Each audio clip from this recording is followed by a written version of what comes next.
Hello, today I'd like to introduce you to my Saurians army add-on that I'm working on called the Bayou Brigade.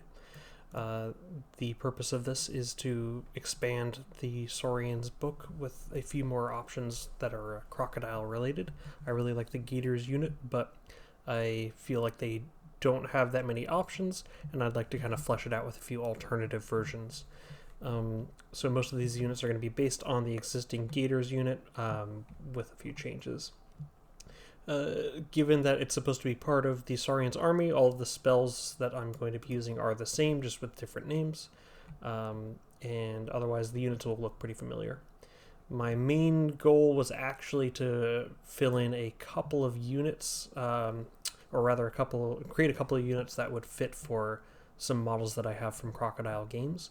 So I'm using a lot of the Crocodile Games crocodiles for my Gators, but there were a few that didn't quite match in my opinion. So the first was the Sebeki Master of Words, who looks like more of a spellcaster type.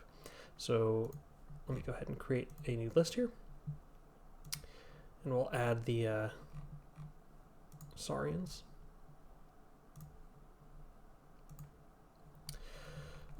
So the first one is the Gharial Prophet, who's supposed to be this model I just showed you.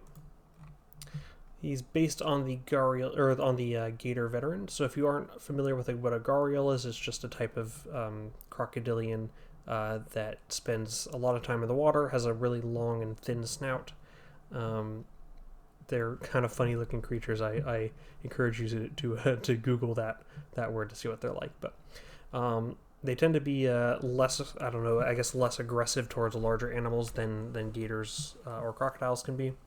They're primarily fish eaters, and this guy in particular looks like a bit more of a bookworm kind of guy. So I gave him Caster 2 and Strider to represent how much they spend time underwater compared to other gators, which are already pretty aquatic.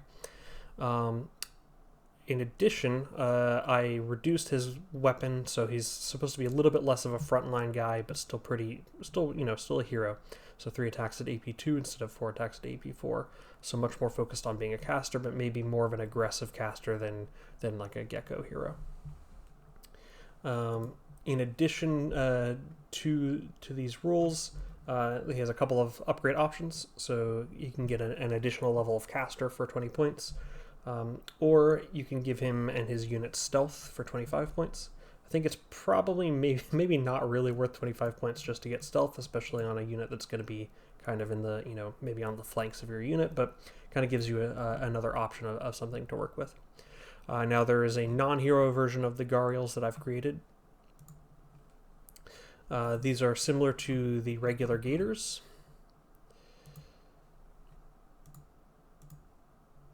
but they're a little bit less punchy. So they have AP2 instead of AP3, but in exchange for that they get Strider. Otherwise they're basically the same unit, so they're supposed to be more of like flankers or infiltrators that kind of go for harder to hit areas, difficult terrain, that kind of thing. And if you put the Gharial Prophet in the Gharial unit, then you can give them stealth so that you can really use them on the flanks or to infiltrate the back lines. Of course, the Gharial Prophet can also be added to the regular gators if you want to give them stealth for some reason. I don't know why you would really do that, but it's an option.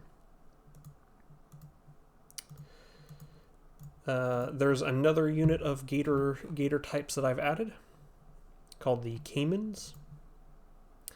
So the caimans have fewer attacks. So let me bring back the gators here. They have fewer attacks at same AP, but I've replaced one of those attacks with an impact. So you're much more likely to get an extra hit here, but it's going to be weaker, less AP. In addition, they still have Predator, they still have Fearless, they still have Tough, but I've swapped their quality and defense. So they're supposed to be a bit more like an aggressive unit that charges forward and gets some hits and hopes to survive. But if they don't get their kills, they're a little bit more likely to die than the regular gators. So they're just like kind of an alternate version of the regular gators. Nothing too gimmicky, just maybe a little bit more offensive, a little bit less defensive. I have not tested these guys out yet, so we'll have to see how they play on the board to see if that still feels fun. Now, there's also a hero version called the Caiman Brute. Similar to the caimans, he's only got AP 3 instead of the Gator Veteran's AP 4, and he has one less attack than the Gator Veteran. Instead of fear, he has impact similar to the caimans. Currently, he is tough 6, but I'm actually going to drop that down to tough 9, but I'm going to drop that down to tough 6 because I did not realize that tough 9 heroes cannot embed. So my idea was to have him really be like a single scary unit, but we'll be dropping him down to tough 6. Comes with a few upgrades that are all based around the idea of charging in with impact.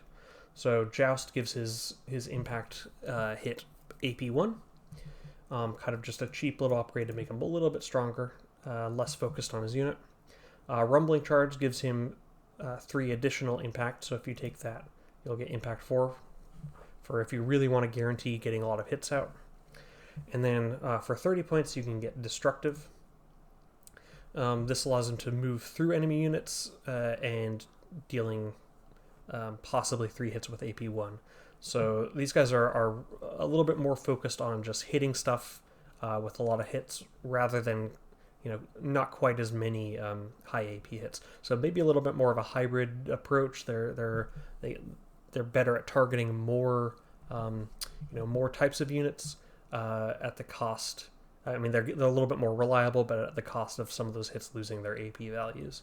So that's just giving a little bit of variety to the Gators. Personally, I would not really recommend, when we're talking about force organization, excuse me, when we're talking about force organization, you're not supposed to have too many duplicates of one unit. Personally, I would treat the caimans, the gharials, and the gators as being one type of unit. So at 1,500 points, you shouldn't have 6 units of gators. You should only have 3 units of gators. So I would count them kind of as the same, just to avoid spamming your opponent with tough 3 heavy hitters. It seems just a little bit unfair to do it that way. Of course, if you want to talk to your opponent, maybe mix it up and just try it out. You can always do that, but probably for balance purposes, you should treat the different gator units as if they're all the same unit. There's one last unit type that I would like to talk about, and that's the crocodiles. So these guys are not based on gators at all. The crocodiles are instead sort of based on geckos based on their stats, but they don't really act the same at all. So if you take a look at geckos, same quality defense.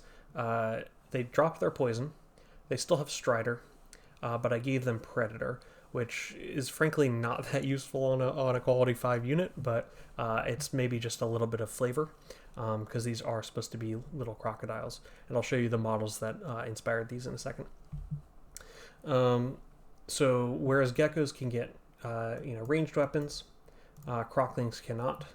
They also don't have a musician, banner, or sergeant. I might add that later. I haven't tried it out yet, so we'll see if they feel like they need it. Instead, they have 2 very cheap upgrades they can choose. So they can either spend 5 points for Furious, which means that they're really mostly trying to focus on trying to get 6s, because that'll give them a lot of low AP hits. Or if you want to use them as a little bit more of a tar pit, even though they're defense 5, you can make them defense 4, give them a little bit more of a sticking power, even if they're not doing that much damage themselves. I'll show you what these units look like before I talk about the last upgrade. So these were based on the Sebeki Nippers model from Crocodile Games, which I think are really adorable. They don't look like they're trying to fight at all. They're just having a meal, just walking around. They're about kobold size. They're a little bit, maybe a little bit bigger than a kobold, smaller than a human in 32 millimeter, 28 millimeter scale. And they are paired with this other model called the Sebeki Cook with Niblet.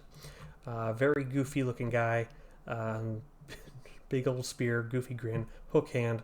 He's got a little buddy with a spoon that's way too big for him, and they've got a pot of who knows what cooking over here. And I find this model and these guys just be very charming. I really wanted to put them in my army, but they don't really fit for geckos. It just didn't really make sense to put them as geckos. Plus, I have plenty of Warhammer skinks to fill that out. Way too many, actually, so I wanted to have another option. So the crocklings fit as these guys, and then they have this upgrade, this model upgrade called Gumbo Chef, and he represents this cook here. I kind of stole this idea from another user on the Nexus Wargaming Discord server of having a tough 3 kind of defensive support model rather than a tough 3 hero or like a tough 3 heavy weapon type of squad. Instead, it's one model, just a little bit of tough, and he gives healing aura, so the whole unit gets regeneration. That's kind of where I'm looking at with giving them defense here, is to treat them as maybe more of like a tar pit chaff unit. So maybe they kind of fill a similar niche as the snake swarms, where their main purpose is just kind of to get in the way and stick there, but not really do any damage. But maybe just like a little bit of a different approach to that. So yeah, that is the list.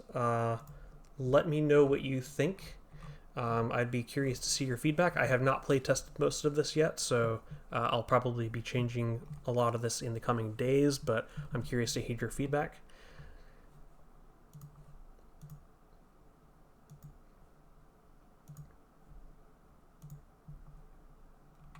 You can contact me on Discord. My Discord username is Chukasoba. My display name is Noodles, so it might look a little different. Or you can comment below the video and let me know your thoughts. I also encourage you to make your own army books. This is a really fun process. This is the second army that I've worked on. I have another one that's still in the works. It's a lot bigger of a project, and I'll talk about that in a future release. But yeah, this took maybe a couple hours, maybe an hour of tinkering around and making changes here and there. Really fun, and you can support the OnePageRules Patreon to get access to the Army Forge tools. So you're supporting the company, and also you're getting to have some fun with it. It auto balances everything for you, so it chooses the points values, which is very convenient. It also puts some constraints on you to prevent you from accidentally making something that's super broken. So that's a nice feature. Looking forward to hearing your feedback and seeing what armies you create.